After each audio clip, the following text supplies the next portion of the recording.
Friends, आज की इस वीडियो में मैं आपको पीरियोडिक टेबल का टॉप 20 क्वेश्चंस कराने जा रहा हूं जो बिहार बोर्ड 10th एग्जाम के लिए बहुत ही ज़्यादा इंपॉर्टेंट है। तो आज का फर्स्ट क्वेश्चन है कि जर्मेनियम और आर्सेनिक कैसा तत्व है। तो सिलिकॉन, जर्मेनियम, आर्सेनिक ये सब क्या है?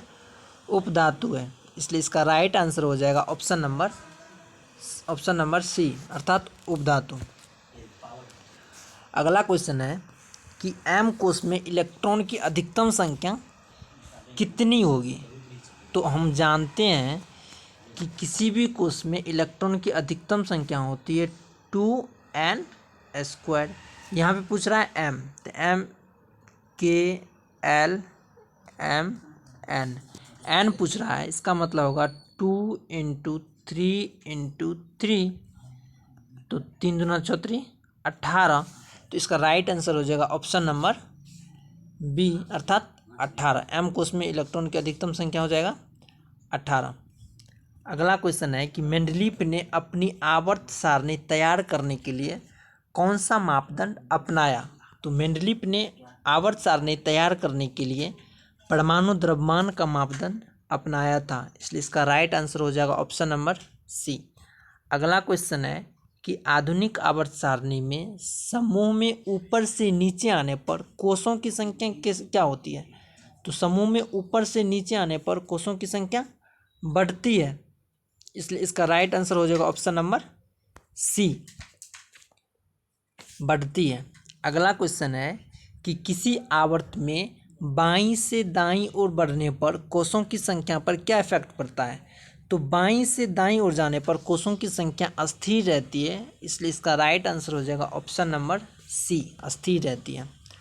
अगला क्वेश्चन है कि आवर्त सारणी में धातुएं किस ओर अवस्थित रहती है। तो याद रखना है कि आवर्त सारणी में जो धातु होती है ना, वो धातु बाईं ओर स्थित होती है और जो अधातु होती है वो दाईं ओर स्थित होती है, इसलिए इसका राइट आंसर हो जाएगा ऑप्शन नंबर ए, बाईं ओर। अगला क्वेश्चन है कि आवर्त सारणी की किस ओर अधातु स्थित होती है। तो अभी बताएं कि अधातु जो होती है वो दाईं ओर स्थित होती है और जो धातुएं होती है वो बाईं ओर स्थित होती है। अगला क्वेश्चन है कि दूसरे आवर्त में कितने तत्व हैं। तो दूसरे आवर्त में 8 तत्व हैं, 2 8 18 होता है ना, तो इसलिए इसका राइट आंसर हो जाएगा ऑप्शन नंबर बी। अगला क्वेश्चन है कि आवर्त सारणी में बाईं से दाईं ओर बढ़ने पर प्रवृत्ति में कौन सा कथन असत्य है। 4 प्रवृत्ति दिया हुआ है। देखो, आवर्त सारणी में बाईं से दाईं ओर पूछ रहा है, तो आवर्त सारणी में बाईं से दाईं ओर जाने पर धात्विक गुण घटती है, संयोजकता बढ़ती है। धात्विक गुण घटती है, इसलिए इसका संयोजकता भी बढ़ता होगा और इलेक्ट्रॉन त्यागने की जो प्रवृत्ति है ना वो घटता होगा। क्यों? क्योंकि धात्विक गुण घट रही है। तो इसका जो आंसर वो क्वेश्चन ऑप्शन नंबर सी है वो बोल रहा है कि धात्विक गुण बढ़ती है, लेकिन यहाँ पे होना चाहिए कि धात्विक गुण घटती है, क्योंकि धात्विक प्रवृत्ति घट रही है ना, तो इलेक्ट्रॉन त्यागने की जो प्रवृत्ति होगी ना वो घटता होगा। इसमें पूछ रहा है कि कौन सा कथन असत्य है, तो इसलिए इसका राइट आंसर हो जाएगा ऑप्शन नंबर सी, इलेक्ट्रॉन त्यागने की प्रवृत्ति बढ़ती नहीं है, घटती है, इसलिए इसका राइट आंसर हो जाएगा ऑप्शन नंबर सी। अगला क्वेश्चन है कि आवर्त सारणी के 18वें समूह में स्थित तत्व के जाते हैं निष्क्रिय gas, inert gases, option number B. अगला क्वेश्चन है कि सबसे पहले प्लेटिनम को उत्प्रेरक के रूप में पहचानने वाला कौन था।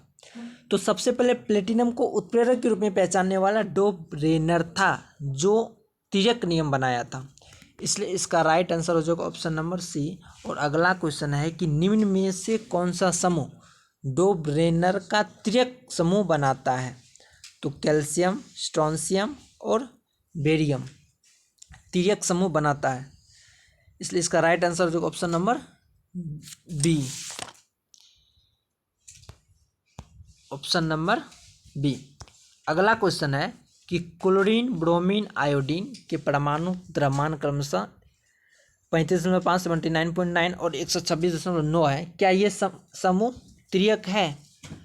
तो डो ब्रेनर का तिर्यक सिद्धांत से लिया गया है, इसलिए इसका राइट आंसर हो जाएगा ऑप्शन नंबर बी। अगला क्वेश्चन है कि आवर्त सारणी के प्रारंभिक विकास में किसका प्रमुख योगदान रहा। तो आवर्त सारणी के प्रारंभिक विकास में मेंडलीफ का प्रमुख योगदान रहा, इसलिए इसका राइट आंसर हो जाएगा ऑप्शन नंबर सी, मेंडलीव। अगला क्वेश्चन है कि मेंडलीव के आवर्त सारणी में किन तत्वों को उचित स्थान पर रखने में कठिनाई हुई थी? तो इसका राइट आंसर हो जाएगा ऑप्शन नंबर ए, भारी तत्वों को। मेंडलीव के आवर्त सारणी में भारी तत्वों को उचित स्थान पर रखने में बहुत ज़्यादा कठिनाई हुई थी, इसलिए राइट आंसर हो जाएगा ऑप्शन नंबर ए। अगला क्वेश्चन है कि आवर्त सारणी में ब्रोमीन, सिलिकॉन, जर्मेनियम और आर्सेनिक इस टाइप का जो एलिमेंट्स हैं वो किस प्रकार का एलिमेंट्स हैं? धातु है, अधातु है, गैस है या उपधातु है? तो सिलिकॉन, जर्मेनियम आपको पता है कि उपधातु है, इसलिए इसका राइट आंसर हो जाएगा ऑप्शन नंबर डी। अगला क्वेश्चन है कि निम्न में से कौन क्षार धातु नहीं है? क्षार धातु कहाँ है? वर्ग 1A में क्षार धातु है, तो लिथियम, सोडियम और रुबिडियम वर्ग ए के धातुएं हैं, इसलिए इसका राइट आंसर हो जाएगा ऑप्शन नंबर सी, मैग्नीशियम क्षार धातु नहीं है। अगला क्वेश्चन है कि समूह में नीचे और तत्व के इलेक्ट्रॉन त्यागने की प्रवृत्ति किस प्रकार बदलती है? समूह में नीचे और तत्व में इलेक्ट्रॉन त्यागने की प्रवृत्ति किस प्रकार बदलती है? तो इलेक्ट्रॉन त्यागने की प्रवृत्ति बोल रहा है ना, तो नीचे और आने पर धात्विक गुण बढ़ता है, धात्विक गुण बढ़ता है तो इलेक्ट्रॉन त्यागने की प्रवृत्ति भी बढ़ता होगा, इसलिए इसका राइट आंसर हो जाएगा ऑप्शन नंबर ए, बढ़ता है। अगला क्वेश्चन है कि सोडियम की परमाणु संख्या 10 है तो इसकी आवर्त संख्या होगी 2, इसलिए इसका राइट आंसर हो जाएगा ऑप्शन नंबर सी। अगला क्वेश्चन है कि निम्न में से, आज का लास्ट क्वेश्चन है, निम्न में से कौन सा तत्व मेंडलीव के समय ज्ञात नहीं था? तो गैलियम मेंडलीव के समय ज्ञात नहीं था, इसलिए इसका राइट आंसर हो जाएगा ऑप्शन नंबर सी, गैलियम, जबकि बोरॉन था, एल्यूमिनियम था, सिलिकॉन था, गैलियम नहीं था।